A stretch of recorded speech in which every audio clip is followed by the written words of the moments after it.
Yo, yo, yo, yo.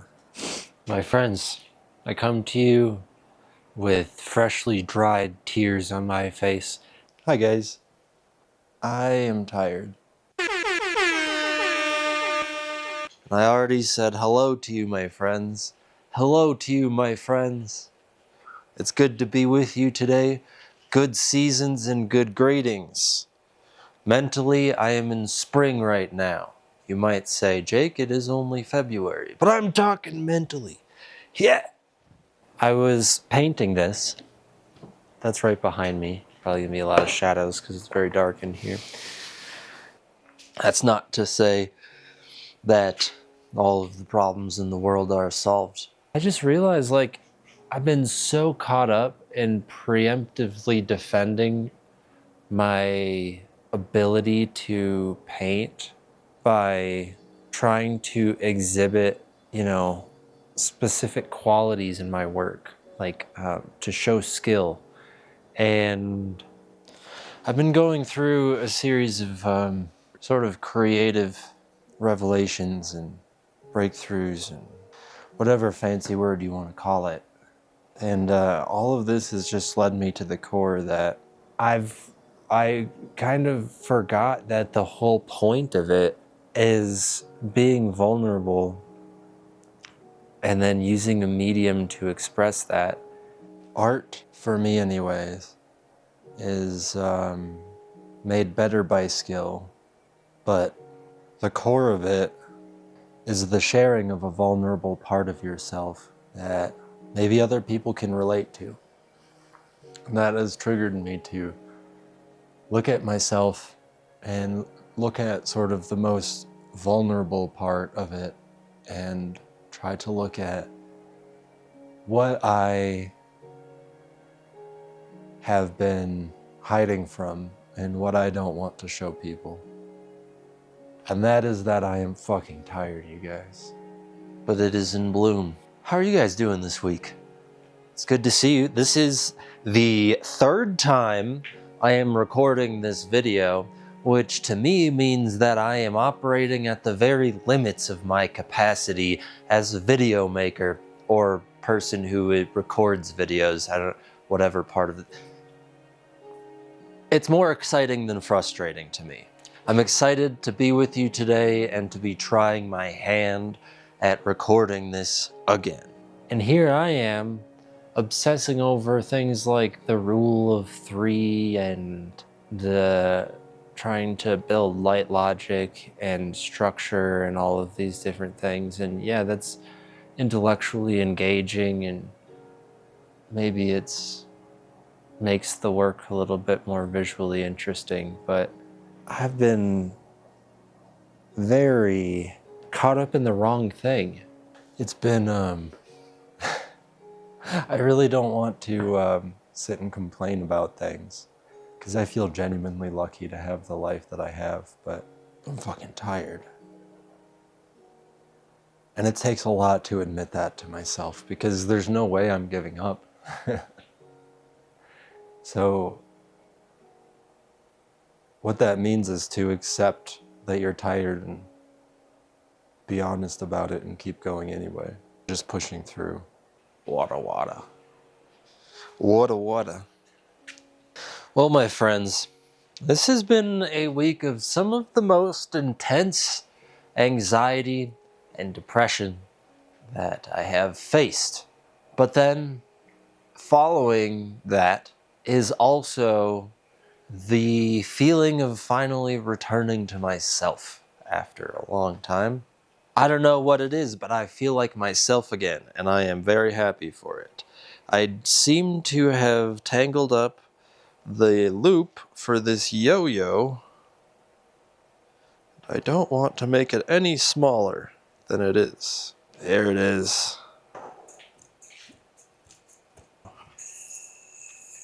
There's a lot of art critics out there.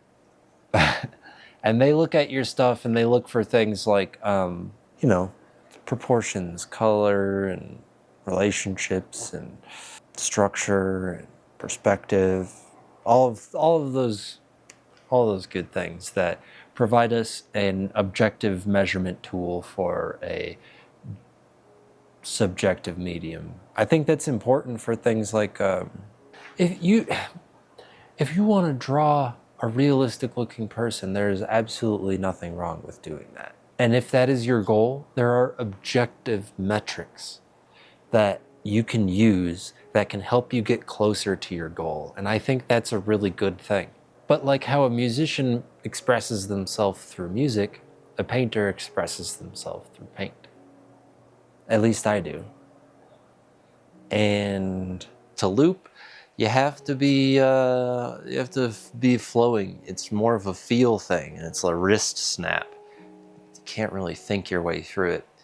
And that's probably why I'm not doing the best at it right now, because I'm filming a video that's not trying to be yo-yoing. And let me put this away for a second. You know, growing up, it wasn't easy, as I've alluded to in previous videos. And I knew that if I ever gave myself a moment to think, to even slow down in the slightest, that I would die, you know? And eventually you move forward through enough things, and it's like, who am I? What am I? What is this? What is the point of all of this? Why am I trying to hide myself? You know?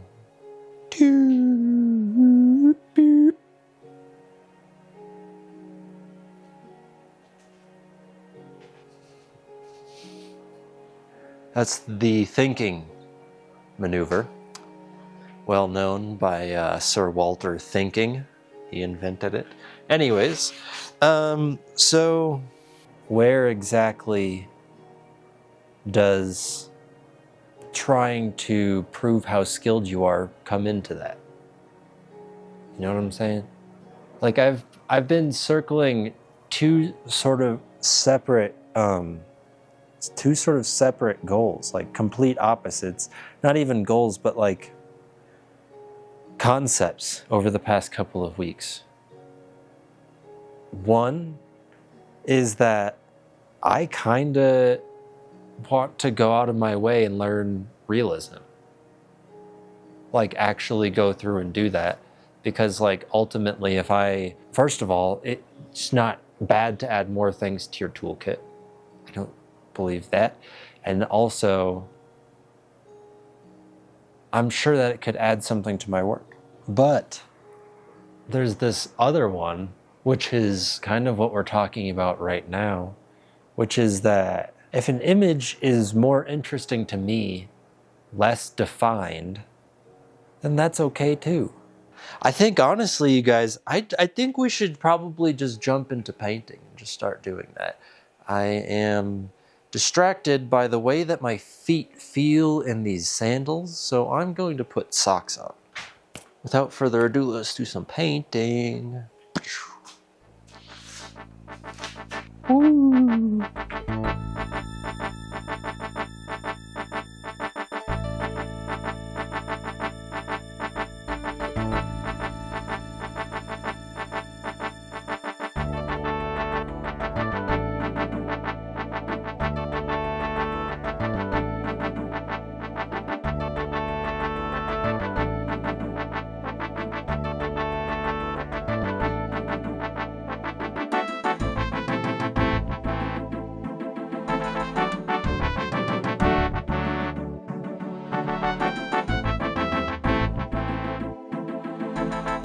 Wow. I'm going to try something, I think. I'm not going to talk at all about what this means to me, because I did step away and it hit me like, oh, that's how I feel about. But I'm not going to. I want to run an experiment here, okay? Bear with me.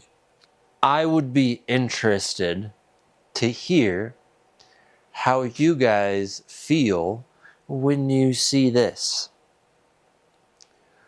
Does it make you think of anything? Does it make you feel anything? What are just your thoughts? Let me sort out my brain for a second. Like a lot of what I do, with the ink in my pieces. Like, this is actually, what's behind me is actually a pretty good example. A lot of what I do with the ink is sort of accentuate things that I see, but I want to make obvious. You know what I'm saying? Like, to bring out various details and things like that.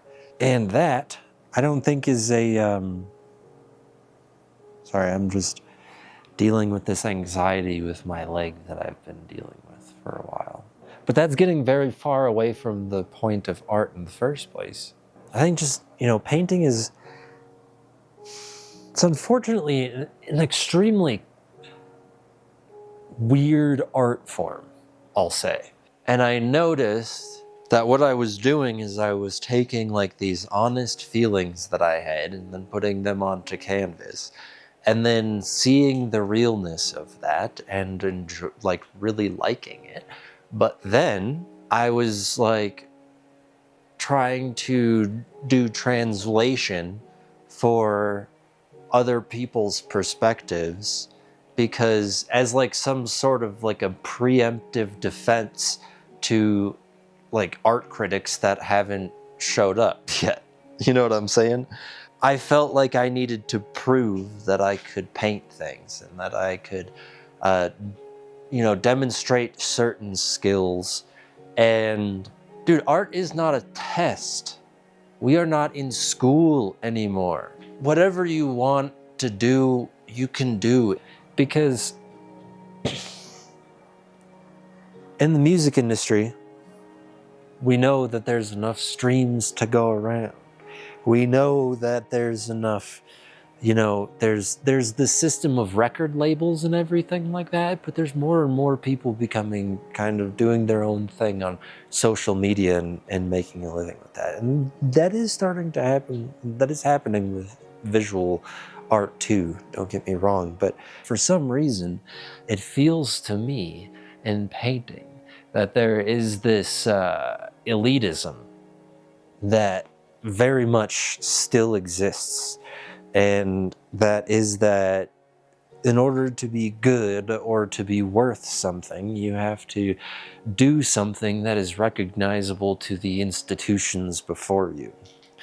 You have to prove that you can draw two parallel lines straight next to each other. You have to do all of these things.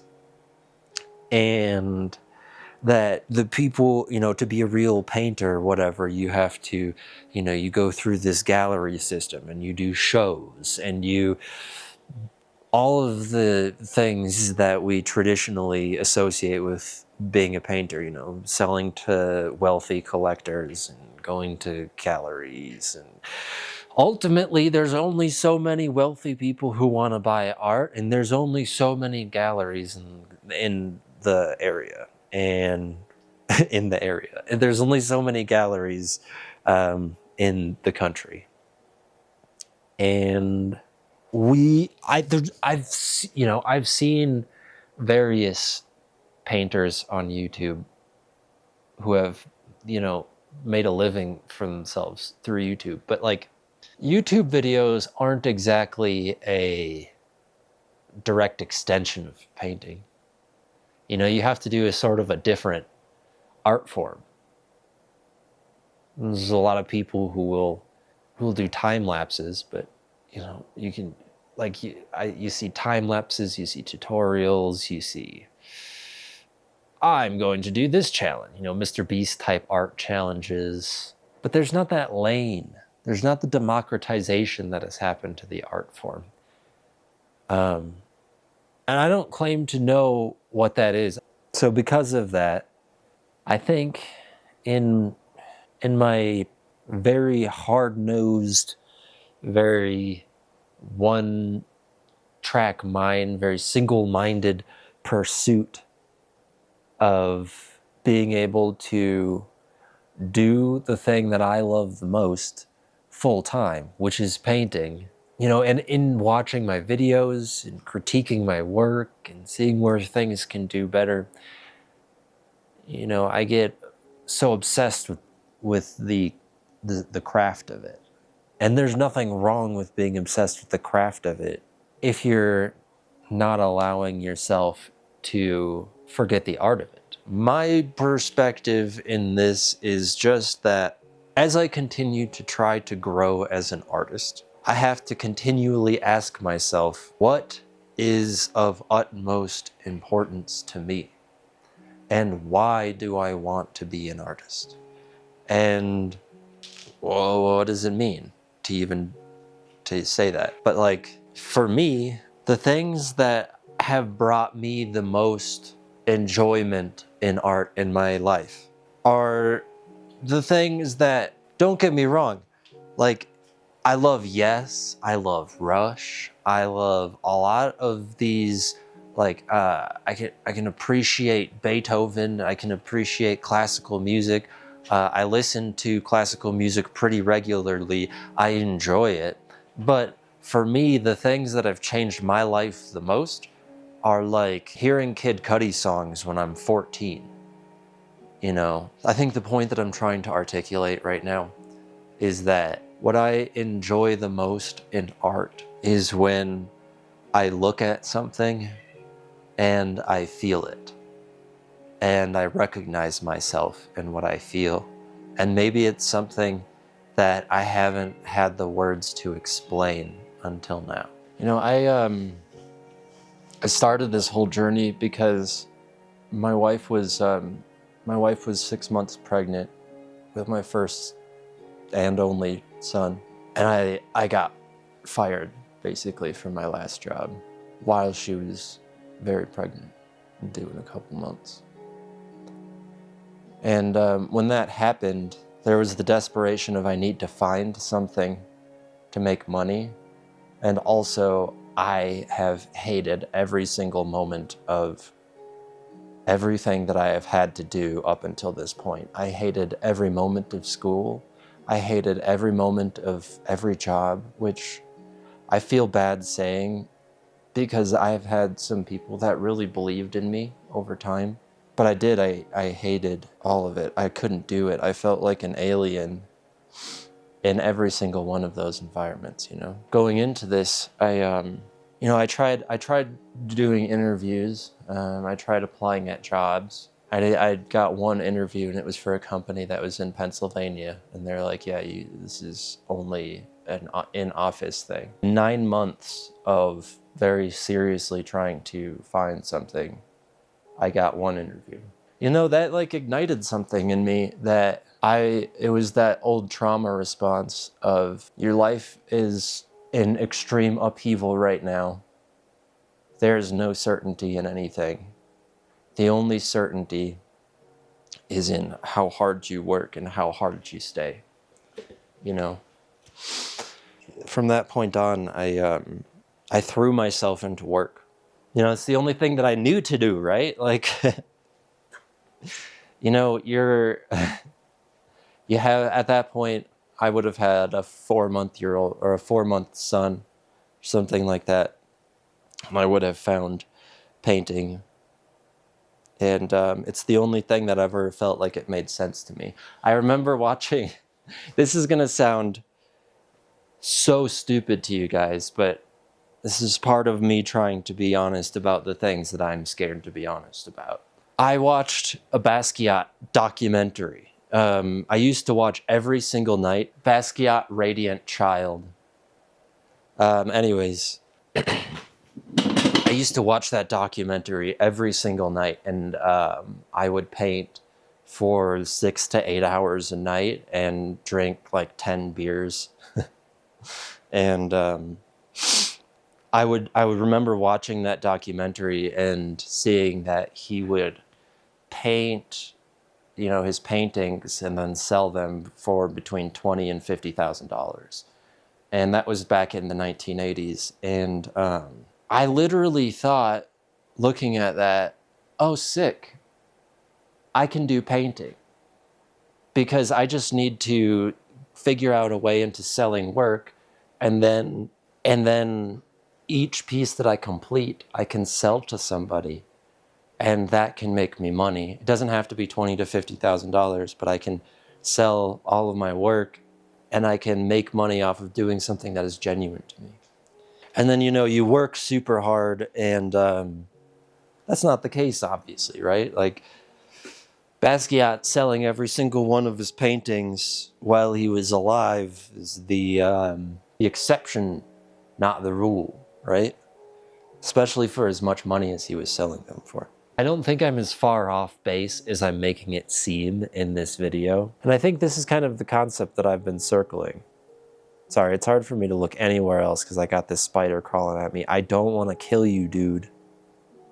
I really don't want to kill you. Please don't come close to me. Thank you. Little dude felt the vibe and turned around. Yeah, it's just, I think the takeaway from this for me is that I'm going to, I talked to my therapist about all of this.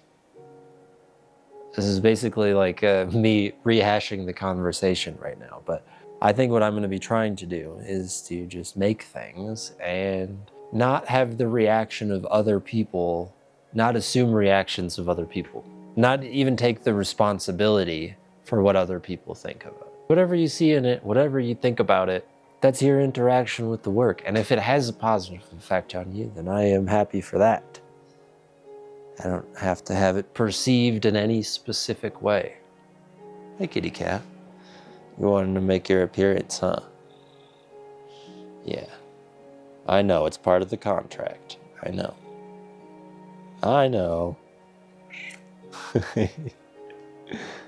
She loves those butt scratches.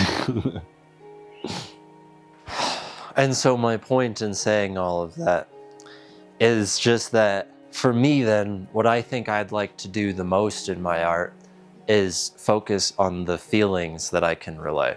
In my approach to my art, I think that I had been taking a little bit too much of an approach of how do I prove my skill as opposed to how do I relay this feeling. And I think that abort. You guys understand what I'm saying, I'm sure. I don't need to go further. I'm gonna introduce you guys to Spikeboy. Hi, buddy. This is Spike. He's a good boy.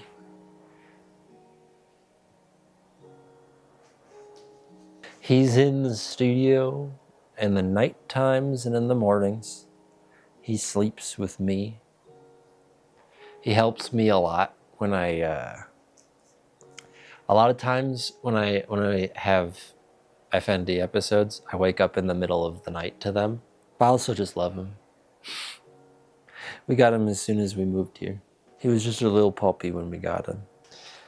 Now, to the work that I have completed this week. I have worked on 3 pieces, but I have 2 completed and only 1 to hold in my hand to show you today, which we will start with that one. There's this. I'm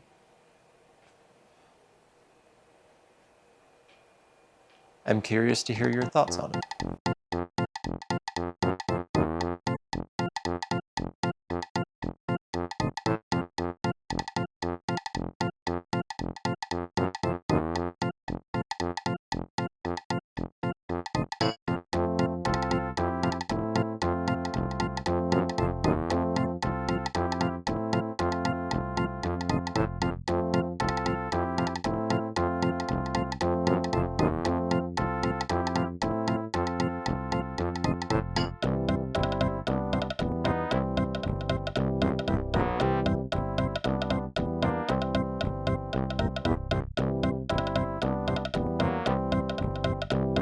Look, I came from a family that when I was born, I was on food stamps, and my mom would eat tortilla chips and salsa for dinner because that's all she could afford. And I didn't know my dad. He wasn't around, so he couldn't really help. But, through me growing up, through those years, I watched my mom go from nothing to, graduating with her bachelor's degree and then graduating with her master's degree and then working her way up the corporate ladder and all the way up to the, C-level executive position.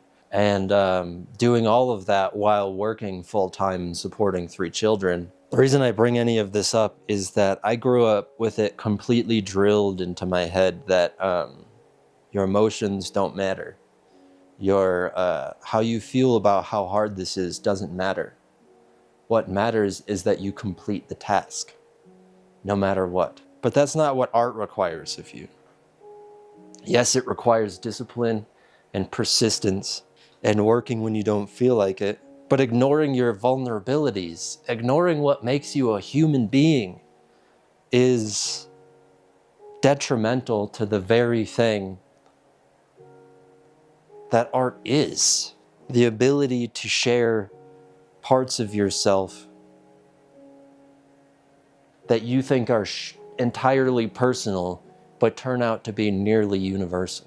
It's sort of baked into who I am at this point, to ignore the worst of it, feel these intense emotions and then explode them outwards, but not look at where these intense emotions are coming from. Just keep working through it and keep using them as fuel for your next video, for your next painting, for your next project, for everything. You know, like my parents, they didn't hit that comfortability level of, you know, being what they are today, especially financially, till I was gone, you know, and I didn't see any of that, you know, any of that wealth or any of that help that you would expect somebody with parents like mine to have.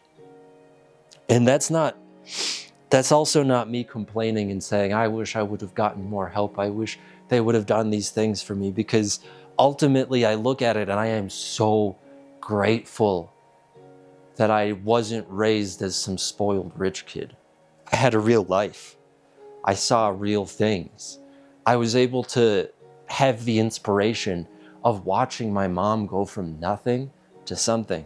I know what that looks like. I know what that takes out of a person. I know what that takes from a person to be able to do. And regardless of all of that, man, in service of trying to not complain and trying to continue my focus forward, I ignore these parts of myself that are very human. And fundamentally, these issues are things that we're going to be talking around, not about. Right? Like, I don't think I can ever relate to you how I feel internally. There's just too much. And so I make these paintings, and I talk for a long period of time, and I go through the talk and I edit out the fluff, and I try to get it down to the core message, and I make these paintings trying to get at how I feel. And they're all going to be just semblances of what it really is, you know? And I guess all I'm trying to get at in this moment is that I'm trying to continue stripping away layers of self-preservation and fear, and trying to get a little bit closer to the truth. And for me, that requires, you know, genuinely looking at and saying the thing that I've been afraid to admit, you know, which is that everything that's going on, you know, everything in just this whole life, it's exhausting, man, you know. I spent years in and out of mental hospitals and drug treatment centers. And, you know, after that, I cut off all of my friends, and I focused entirely on work and school, so I could pull myself out of that situation financially. It was years of really heavy drinking and drug use, and just trying my best to fit in places that I never was meant to fit into. I would spend all day at work walking around the halls because I couldn't physically sit at a desk because it was torture. And on top of that, going to school full time.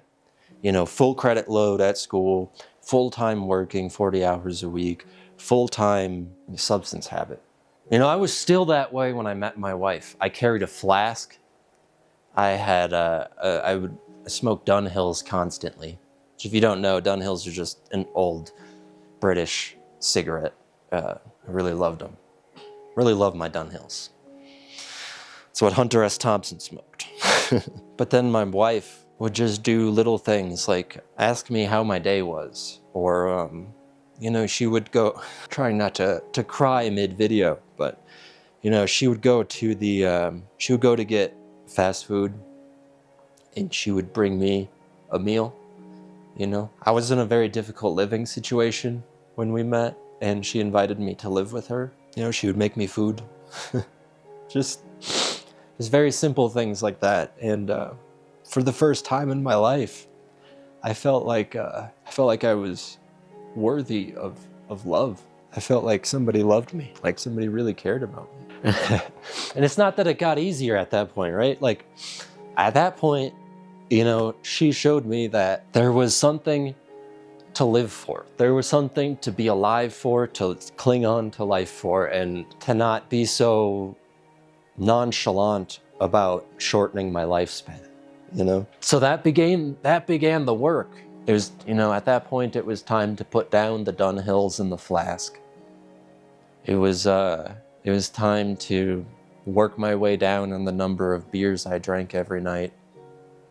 It was time to, you know, start being physically healthy so I could get myself into a better mental place, so I could figure out what's going on. And that led to some incredible places, dude. Some incredible places. I ran marathon, right? I ran one marathon. I ran one ultra marathon, a couple of 26K, 25Ks. I invented some pretty cool routes out in Las Vegas. If you're ever out in Las Vegas in the Henderson area, message me on Instagram. I will send you some Strava routes that you can go do, and I would love to hear what they look like nowadays, because I know that some of it was under construction. But my point is, I spent so much time in survival mode, man, that there was no room to feel what was going on. I, at that point in time, had undiagnosed PTSD, undiagnosed autism, undiagnosed functional neurological disorder, and I was not doing anything to help any of those things. I was actively making it all worse. So I had no room to look at what was going on. And since then, there's room now. I'm here in front of you guys. This is what I do. This is my whole thing. Making these videos, talking to you, and making my paintings. And I feel so lucky for that. I feel so incredibly lucky. I try to not bring up how hard things are, because I don't want to dwell on the difficulty of things. But maybe if I open up about that, maybe if I am honest about it, maybe we can find some sort of catharsis together. I am not perfect. I am not somebody who has this all figured out. My only point is that I don't think that's a weakness. Not fitting in and general chaos. You know what? Let's try something, my friends. Since I'm trying to come at this video and this painting from the perspective that we talked about earlier, which is that make the thing and then just be curious about how other people receive it. I'm curious how you receive this painting. What do you see in it? What do you feel about it? Let me know. I think the takeaway that I'm going to take from this personally is I'm probably going to go through and take figure drawing pretty seriously for a period of time. But at the same time, I'm going to paint whatever the fuck I want. And if that looks like this, or if that looks like this, or if it looks like the greatest figure drawing that you've ever seen in your life, then so be it. What's the album of the week this week?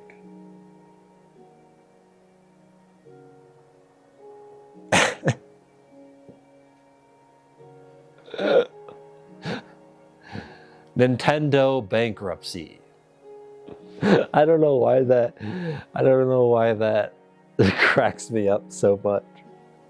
You're a pretty funny guy, Jake. Oh, thanks, Jake. Blech! Hoo-yah! Trying to get out of the judgment zone, but, everything's a paradox. Man, my son has started to work on jumping, and it is the most wonderful thing. He does like poses, and he can't quite jump yet. It's less, a little over 1.5, somewhere between 1.5 and 2. I would give you guys an exact number, but it doesn't really matter that much. Anyways, he'll go like,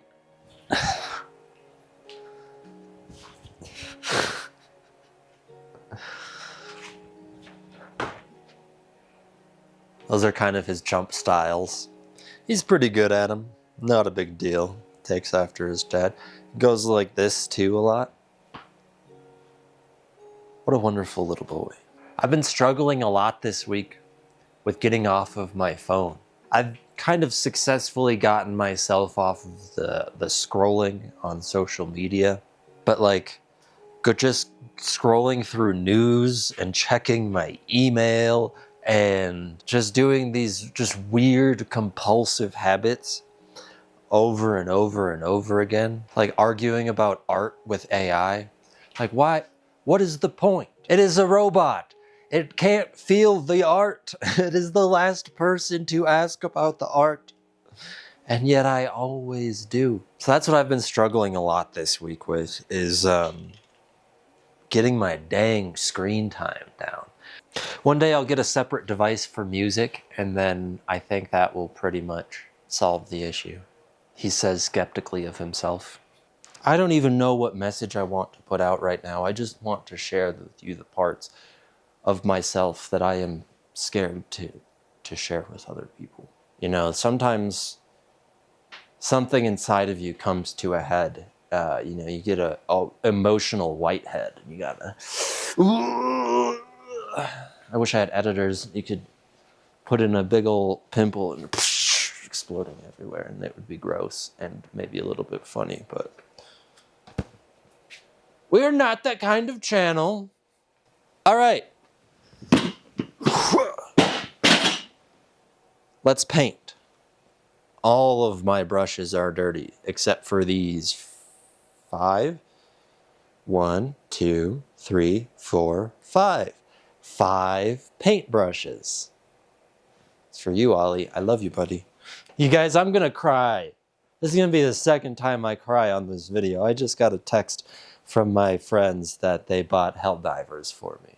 They bought a game that they really like to play, and I've been wanting me to play, and I've been giving excuses of, I should be able to figure out getting that game, all of this kind of stuff, and it just never goes on sale below $40 or like $20 or something like that, so I just never get it.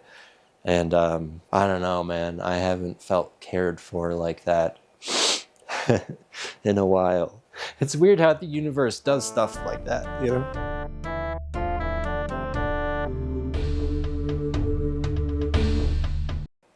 I just took some time to eat a carrot with my son and talk to my wife. Man, I'm so lucky to have those guys in my life. My wife is genuinely the kindest person I have ever met since my grandmother. I'm just really, really lucky to have her in my life. I will say, man,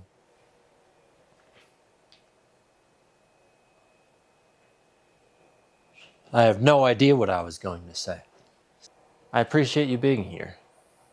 Okay, my friends It's been wonderful hanging out with you today. We have reached that part of the video. Indeed, it is the album of the week. And I'm not gonna lie to you, I am actively debating over a couple different options in my head right now. Let me do so. Cue the Jeopardy music. The album of the week this week is Telek All Better, a YouTube channel. Specifically the most recent video that he made. It was really weird. This week I was like, I think on Monday or something like that.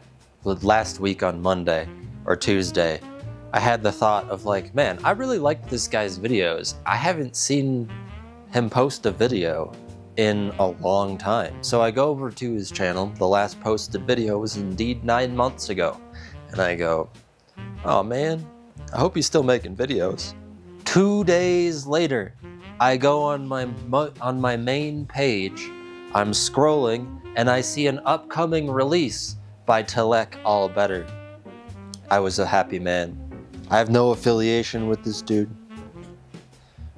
Nothing like that. It's just, I really appreciated the video. Anyways, I'm a very big hypochondriac. I've been freaking out about my legs for the past couple of weeks. I've been getting better at it. But, that's not what we're talking about. We're at the end of the video. Okay, housekeeping things. I'm still accepting feedback on what you guys might like from channel memberships. I haven't checked the comments at all because I've been trying to sort of think through a lot of stuff on my own and all of that. I haven't checked the comments since the first of the year. So if you have left a comment, especially if you've left a kind comment and I haven't seen it or replied to it, I apologize. But I promise you that I will see it and I will see it soon. It's just, man, I think that's going to be something I struggle with for a long time. To read the comments or not to read the comments. And how frequently. Anyways, I appreciate you being here. Check the link in the description. You'll find my shop, my Instagram, and my email if that's how you'd prefer to contact me.